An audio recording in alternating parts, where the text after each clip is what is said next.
Hi everyone. Um, I'm hoping you're good from wherever you're watching this. Um,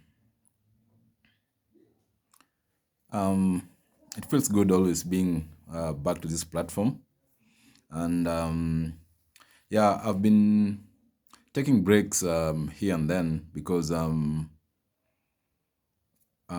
working on several things at once, and then there's work to do, and then there's the normal day, 8 to 5, that I have to that I'm committed to, and then I have school, and then I have other projects that I'm working on. So it isn't deliberate that I'm always like taking in betweens, but I'm heading to a direction where I'm coming to a place where I'm trying to like create some time specifically so that I'm here I'm here always, and I try to get to you as frequently as I possibly can. Anyway, what has brought me here today basically is something that I've been thinking about for a while, and is the concept of that I came across, known as the sacred fool. So, what is the sacred fool? Um, it's a literary paradox found in both Christianity and Islam religions, which basically a sacred fool is somebody who forgoes the social customs and normal conventions, somebody who was refused to, fit in the box, so to speak, fit in your conventional school of thought, so to speak. That is what we refer to as a sacred fool. And a sacred fool, he'll if looking at him from from a conventional angle, from that normal angle, in quotes, he seems reckless, he seems mad, you know but on that's on the surface level. But on the um at the core, he's real. He says things as they are rather than sugarcoat them. He doesn't know how to, be politically correct. He does things as they are supposed to be. He's as real as they come. That's what a sacred fool is. And when it comes to actions, you know, I'll give like a typical example. If you look at the Bible, the story of Noah, who was instructed by God to make an ark, because God wanted to, cleanse the earth, so to speak.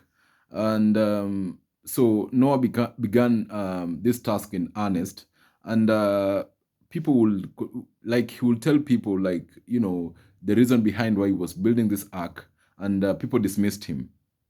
you know so in this case, Noah was a sacred fool, because he was telling people things were, but people were dismissing him for probably insane or mad or something. And Noah continued working on whatever it is that he was working on. He was working on a vision that nobody else could see but him. And he had total faith that this is how the direction was. This is what was supposed to be happening. You get my point. And ultimately, it rained, and it flooded. But the sacred fool and anybody who was willing to get on board with whatever it is that he was doing,